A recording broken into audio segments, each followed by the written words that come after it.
Hello and welcome to June 23rd, where we're reading 2 Kings 25, and we're going to be reading all the way into First Chronicles chapter 2, which is interesting, but we'll get there in just a second. This section finishes off Judah, and Judah is taken away into captivity. That's what chapter 25 is about, before we rewind all the way back and go through a lot of genealogical detail. And so if you want some information on more of these sections, you can always go check out the written page, or you can just watch this as well.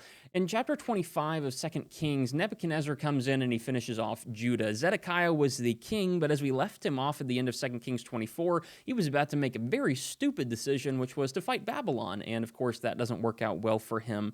No, Nebuchadnezzar comes down, and the might of Babylon, their wrath comes down as well. And in about 586 BC, Nebuchadnezzar destroys Jerusalem, destroys the temple, carries off everything and everyone of any value, taking them off to Babylon. Gedaliah is made the governor. Of course, that doesn't last long, but you'll have to check in with Jeremiah for more information on exactly how that situation went.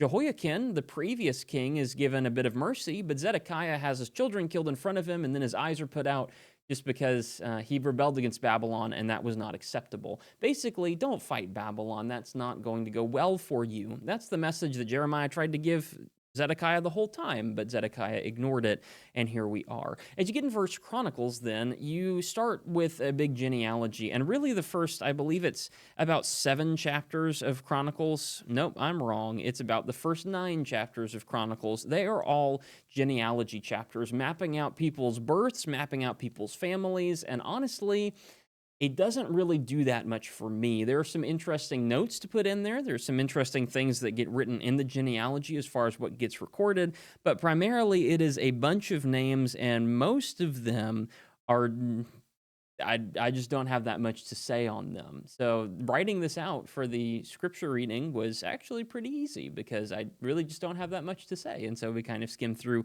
a bunch of different things. I would say the first chapter of First Chronicles it starts with Adam, and it goes through it gets you down through Israel or Jacob.